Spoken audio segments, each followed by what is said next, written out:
अस्सलाम वालेकुम, welcome to my YouTube channel. तो आज की इस वीडियो में हमारा जो सा लेक्चर है वो लचकदार या फ्लेक्सिबल केबल है।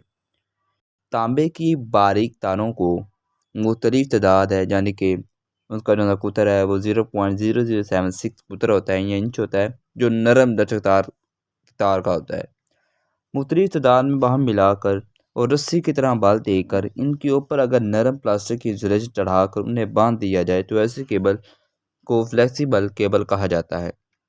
ये तारे मुख्तलिफ पोर्टेबल घरेलू आलात मतलब कि हीटर के अंदर इस्त्रियाँ, रेडियो, रेफ्रिजरेटर, लैंप और पंखों वगैरह को सॉकेटों और सीलिंग रोड से मिलाने के लिए भी इस्तेमाल की जाती हैं।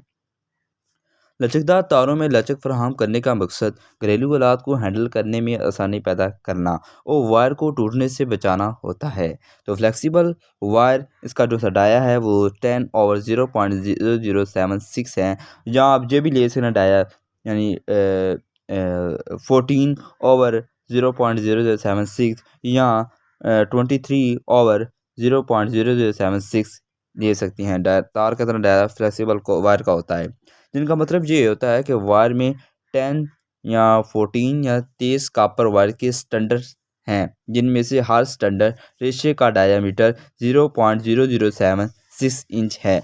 घरेलू आलात के लिए इस्तेमाल की जाने वाली फ्लेक्सिबल कॉर्ड में मुख्तलिफ ज़ेब रंगों को साइज़ों और इंसुलेशन की मुख्तलिफ मोटाइयों में मिलती है।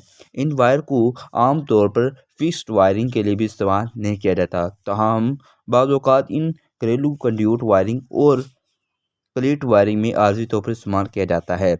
याद रहे कि फ्लेक्सिबल तारें ज़्यादातर सिंगल कोर और दो कोर पर मुश्तमिल होती हैं। बाज़ औक़ात पीवीसी इंसुलेशन वाली तारों को इकट्ठा करके इन पर सूती गलाफ चढ़ा कर भी फ्लेक्सिबल केबल बनाई जाती हैं। हाँ, अगर आपको ये मेरी वीडियो पसंद आई हो तो वीडियो के नीचे लाइक ज़रूर करें और इस चैनल को सब्सक्राइब लाजमी करें, ताकि मेरे चैनल पर हर आने वाली वीडियो आप तक पहुँच सके। ओके, अल्लाह हाफिज़। नेक्स्ट वीडियो में मिलेंगे।